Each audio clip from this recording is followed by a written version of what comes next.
어느 마을에 욕심쟁이 김영감이 살았습니다. 김영감은 춘궁기에 배고픈 농민에게 곡식을 꿔주고 가을 수확기에는 꿔준 곡식의 3배를 받아내는 지독한 사람이었습니다. 김영감의 아들이 크자 새 며느리를 들이게 되었습니다. 새 며느리에게는 신통한 능력이 있었는데 그것은 미래에 일어날 일을 알아맞추는 것이었습니다. 봄이 오자 가난한 농민들은 또다시 춘궁기의 배고픔에 시달리게 되었습니다. 올해도 춘궁기에 쌀을 빌려준 게 10가마나 되니 가을에는 이자로 받는 쌀이 20가마나 될 거야. 김영감은 더 많은 이자, 쌀을 보관하기 위한 큰 창고를 짓기로 하였습니다.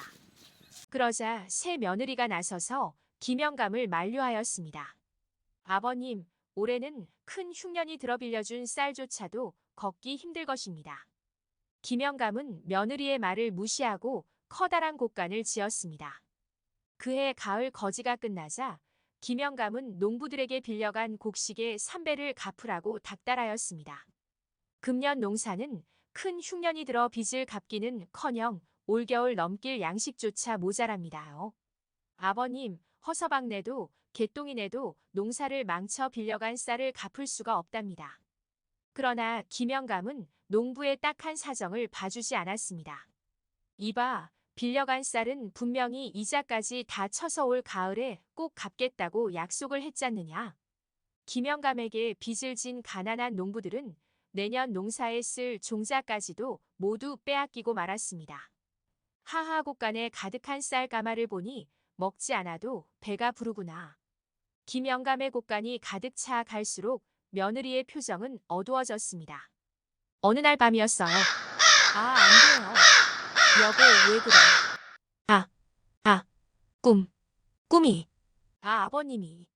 잠을 깬 며느리는 한숨을 쉬며 말하였습니다. 휴, 무서운 꿈을 꿨어요.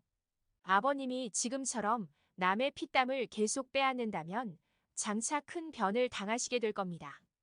그럼 어찌하면 좋겠소? 아버님께 말씀드려야 해요. 며느리는 김영감에게 간곡히 말하였습니다. 아버님의 욕심으로 마을 사람들이 굶주리고 있습니다. 아버님의 욕심을 버리고 배고픈 이들에게 저 곡식을 나누어 은혜를 베푸셔야 합니다. 욕심 대신 은혜를 베풀면 베푼 만큼 큰 화를 면하고 만복을 누리시게 됩니다. 안 된다. 이게 어떻게 모은 재산인데 내가 함부로 그런 말을 하느냐. 그런 말을 또 하면 당장에 친정으로 쫓아버리겠다. 어느 날 아침, 오늘은 내 친구였던 황대감의 제사날이니 다녀와야겠다. 아버님, 황대감님은 생전에 정승까지 지냈으나 나쁜 짓을 많이 하고 죽어서 구렁이가 되었답니다. 가서 보시더라도 놀라지 마십시오. 또 쓸데없는 소리를 하는구나. 김영감은 황영감의 집에 도착하여 제사를 지내게 되었습니다. 이복에 자네 기일을 맞이하니 감개무량하네. 내 술 한 잔 받으시게. 제사상에 술잔을 올리던 김영감은 소스라치게 놀랐습니다.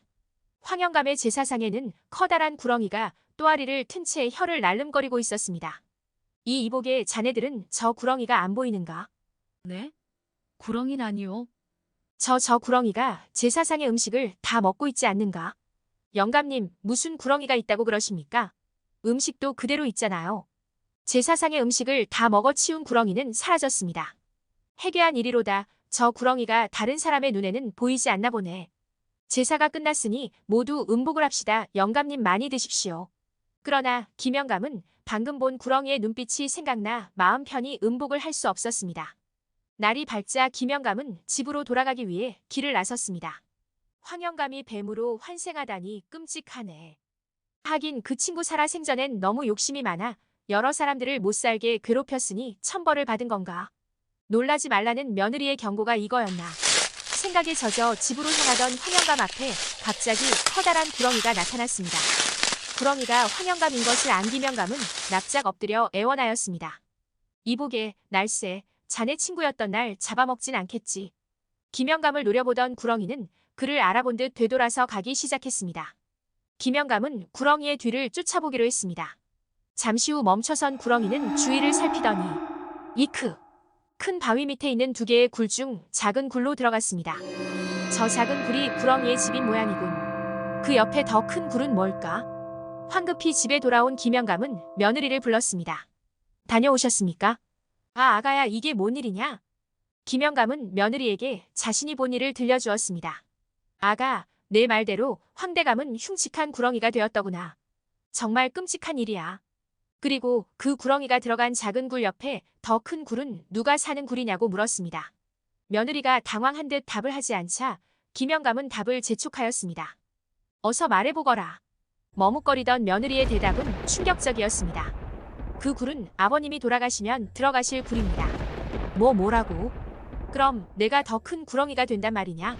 지금처럼 사시다 돌아가시면 그렇게 되실 겁니다. 김영감은 그제야 자신의 잘못을 깨닫고 크게 후회하였습니다. 맞아. 나도 많은 욕심과 잘못을 저질러 왔어. 김영감은 쌀 창고의 열쇠를 며느리에게 건네주며 말하였습니다. 어서 곳간의 문과 대문을 활짝 열어 배고픈 사람들을 불러 모아 쌀을 나누어 주거라. 김영감은 쌀을 받아 기쁘게 돌아가는 농부들을 보며 그동안 느껴보지 못한 뿌듯함이 가슴속에 넘치는 것을 느꼈습니다. 모두 나눠드릴게요.